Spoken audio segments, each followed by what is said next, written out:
Hey, are you a business owner, entrepreneur, or professional? If so, we want you to apply to be a featured guest on our show. My name is Adam Torres, and I host the Mission Matters series of podcasts. I've recorded over 3,000 episodes, and we are just getting started. How do you know if you'd be a good guest to be on the show? Well, only one way to find out, and that's to apply, but I'm going to let you in on a little secret.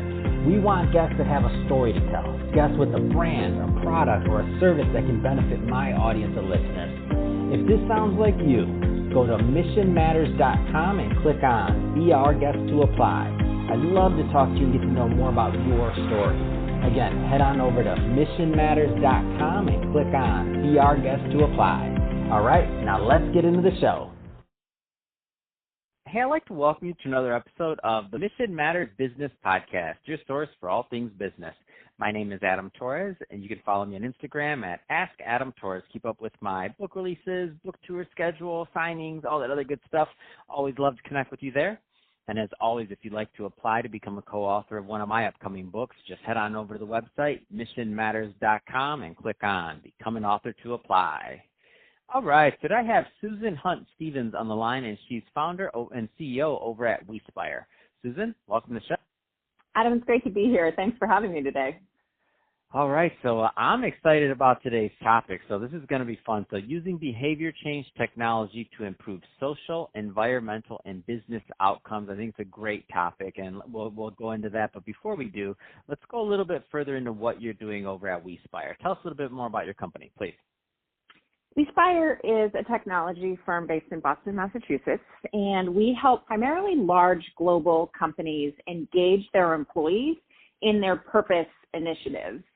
Most companies will hit on sustainability, social impact, things like volunteering and giving, holistic well-being, everything from financial well-being to mental health and physical well-being, and inclusive culture, how we treat each other and how we create a culture of belonging and high performance as a result.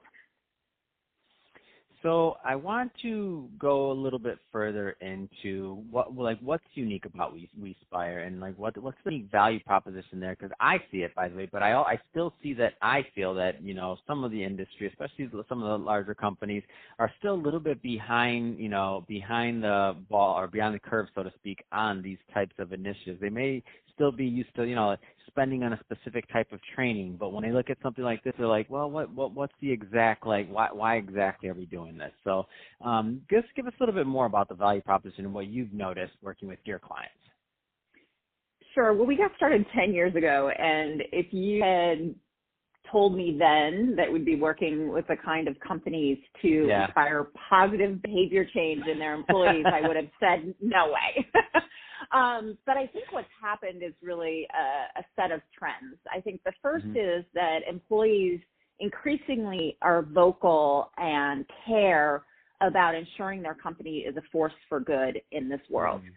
The second thing is that investors are recognizing that companies with strong environmental and social and governance, ESG criteria, perform better. And so for a whole wide range of reasons, the investor community is not only putting a ton of money into ESG funds, they're really holding companies much more accountable for their ESG performance. And so when a company suddenly decides that they want to, hit these challenging goals, whether that's net zero carbon emissions or a 50-50 leadership team from a gender standpoint or improving racial equity, they have to get their employees involved. And that gets to the normal way of doing things is to put and post pictures and letters and little campaigns on websites. And the truth is that doesn't work. And adults particularly just do not learn by just reading things. We learn by taking action. And what has happened in technology that's really cool is you see things like social mechanics and game mechanics and personalization and nudges and triggers being used in all these other fields, and we brought them in to see if, in fact, could they nudge us to be more inclusive to each other? Could they nudge us to be healthier? Could they nudge us to save energy, waste, and water? And the answer is it works. It works really, really well. And so now we're really changing the conversation from how do we build awareness of the employees around these things to how will we get them doing this? Because when we do, it drives business outcomes. Not only does it help us hit our ESG targets, we've been able to prove to companies that this is improving their employees' likelihood to recommend the company, their likelihood to retain at the company, and performance. And I think to prove that these things that I for so long felt like the right thing to do, but maybe a distraction from the core business, to say, no, this actually is the core business, is a really exciting place to be. That is exciting, and I wanted to hear it from your mouth, because I kind of know some of these things, but I don't work in that day in and day out, so I don't have the proof behind it. But you're doing it and you see it, so I think it's amazing what you're doing. Number one, because I think we all benefit from these initiatives, and I want to go a little bit further, on the line of the problems you're looking to solve. So you already mentioned a couple of them high level. Let's kind of drill further there in the problems that WeSpire is solving for these companies. So it's twofold. First, every company at this point in time is being pressured, whether, it's Larry Fink from BlackRock saying they're going to look at purpose in addition to profit when they're making investment decisions, to Jamie Dimon from the Business Roundtable saying businesses need to be aligned around purpose and profit. It's easy to say that. What do you do? So the first thing is most companies are stepping back and setting 2025, 2030 environmental, social, and governance goals. That's great. But once you do, now you need to figure out what is it that we need our employees to do differently in order to hit those goals. It may be changing the way that in a hospitality company you clean the rooms to save energy, waste, and water. Or it may be encouraging employees to better manage stress and anxiety in order to be more present and be more engaged at work. Or it may be getting people to volunteer and give, because not only is that good for the community, but we've been able to demonstrate that employees who volunteer with each other are significantly more likely to be at the company a year or two later. And so getting people to do these things is really our specialty. What the company wants them to do is really, really dictated by their strategy and their challenges. A company that is in a, customer-facing business with a lot of employee customer interaction may be most focused on making sure their employee is really able to advocate and share the story of what they're doing to be a purpose-driven business.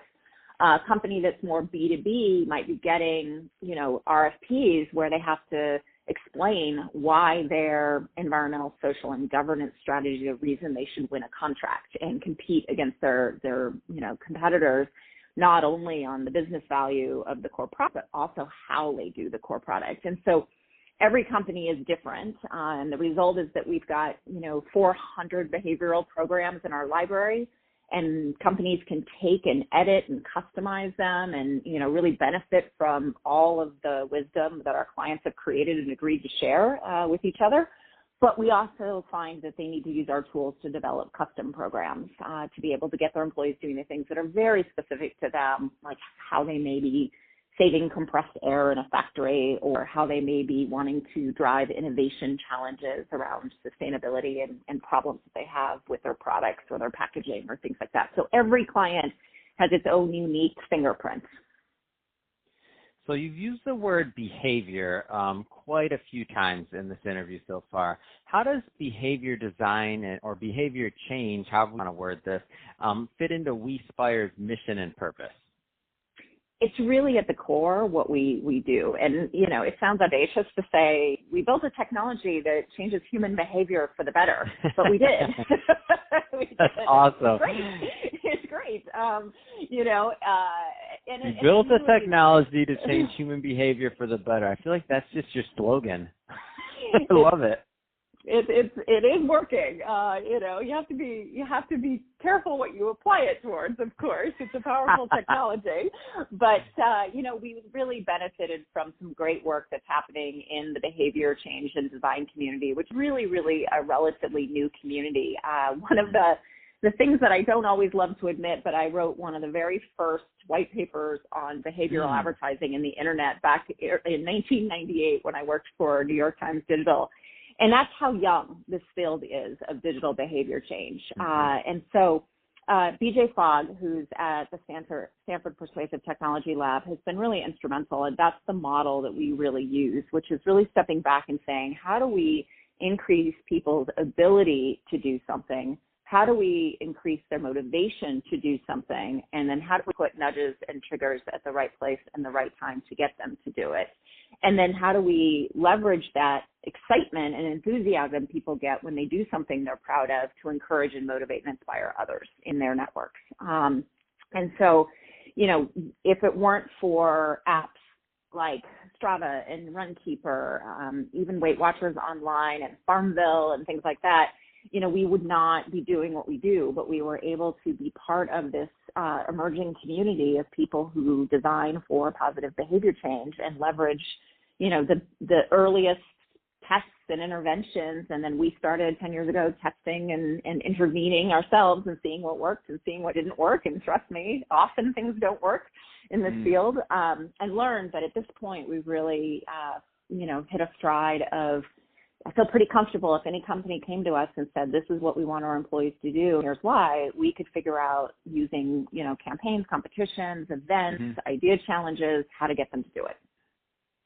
Can you give an example of, it could be to use the nudges, the triggers, all these other things, for those that are listening that maybe aren't quite as familiar with how the behavior side of these things work. Can you give an example of, it could be one of your clients, or it could just be in general an example of how it works, of how something like this can be designed so that to affect positive change?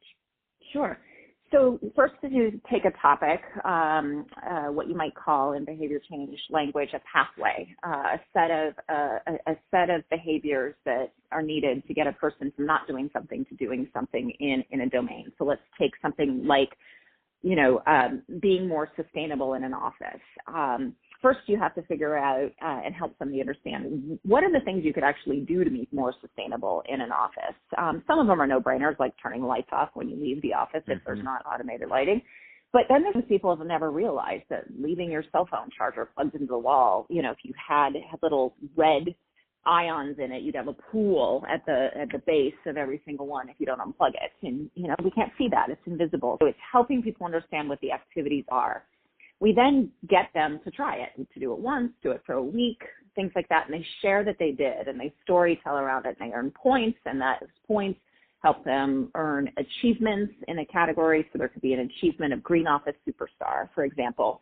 And so as they take these actions and as they get these points, they're getting positive feedback from their peers and managers. So you're getting likes and thumbs ups and comments and storytelling. You can see what others are doing to be inspired by. And then some of our companies will attach rewards to the achievements, and others will do a whole entire recognition program for that property or that division or that team that had the biggest impact. And then as this is happening collectively and people are doing this, if I'm connected to you, I'm going to get nudged, and it'll be like, oh, Susan just committed to unplug cell phone chargers when not in use. And then I'm sitting there going, oh, well, that's a good idea. Maybe I should do that. So if any of you are on Facebook, which I'm sure many of your listeners are on, or Instagram or things like that, it's a lot of the familiar techniques you're used to. It's not telling you that this person just posted and commented on this friend's, story that was about their kids and what they dressed in Halloween. It's showing the story of this person and what they did to green their office and to take the steps to, unplug chargers and change their laptop energy settings and, remove that refrigerator that's sucking all the energy that you didn't realize it was. And so, it's a combination of, again, learning, helping people understand what to do, and then the motivation to get them to do it. And then, at the times and places when you're most likely to not be doing something, to nudge them and remind them to do it. So right before lunch, motivate people to choose plant-based foods because that will reduce their carbon footprint, things like that. That's awesome. So Susan, that being said, if somebody is listening to this right now and they want to learn more about WeSpire and your work and to follow along with the mission and purpose, what's the best way for them to do that? WeSpire.com is where you can find all sorts of success stories and case studies and more about each of the different modules and programs that we support. And you're always welcome to contact me. I'm Susan at WeSpire.com. Perfect. Well, Susan, it's been awesome having you on the show today. Really appreciate you coming on and sharing more about the great work you're doing over at WeSpire. And to the audience, as always, thank you for tuning in.